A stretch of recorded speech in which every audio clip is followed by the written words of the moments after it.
If you're like me, maybe you're bad at taking advice. I am the worst at taking advice, but there's another way to go about doing the same thing, which is you can put it in your test lab.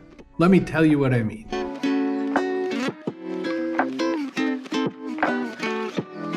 The idea simply is that if someone says to you, you're good with, let's use photography for my example, you're good with the camera you have, and you think to yourself, but I don't feel that way. I feel like I need a better camera.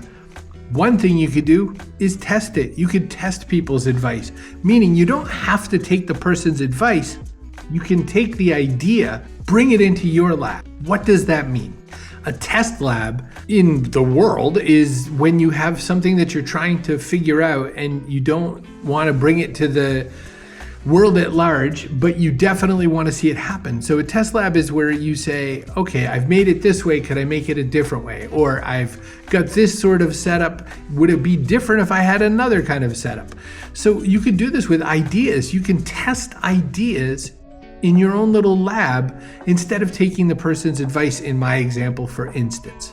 So let's talk about what that means. So what are the things that people use in a lab? They have a set of rules. They have a system. So let's do the same kind of system. Step one, define the hypothesis and the variables. Let's say we use the example of someone says to me, you really should skip dinner instead of skip breakfast. And I think, well, that's weird. Everyone always says skip breakfast. Why skip dinner? Like if you're trying to lose weight. So define the hypothesis, skipping dinner is better than skipping breakfast, and the variables. Maybe the difference of different foods that you eat, different kinds of choices, different moods, different environments. Like for instance, if you're out doing events and stuff like that, dinners are usually where business happens. So you maybe can't skip dinners.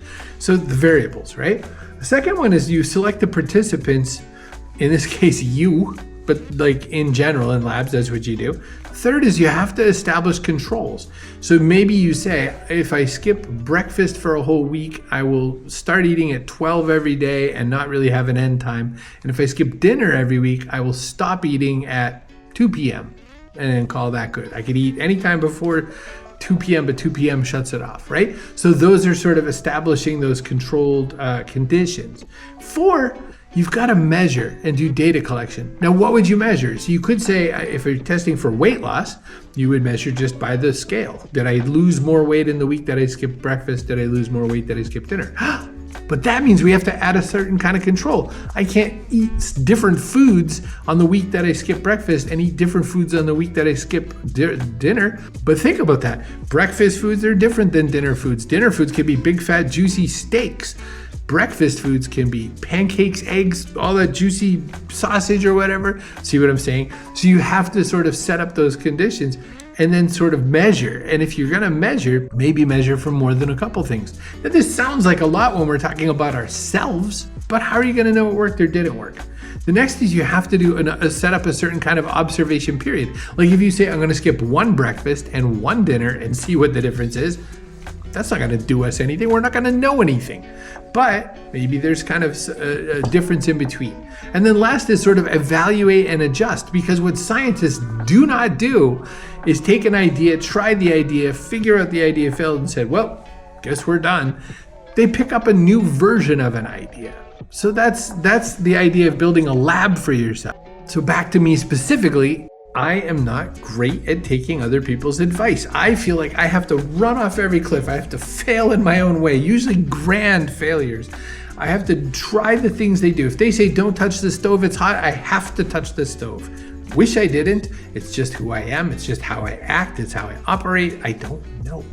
But if you know this about yourself, you can set up things in the way that best helps you get through it the best way.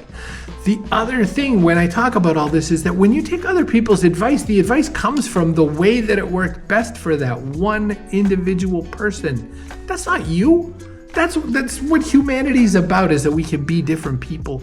So when you get advice, take it, consider it, but bring it to your lab. Are you with me? Let's go be scientists.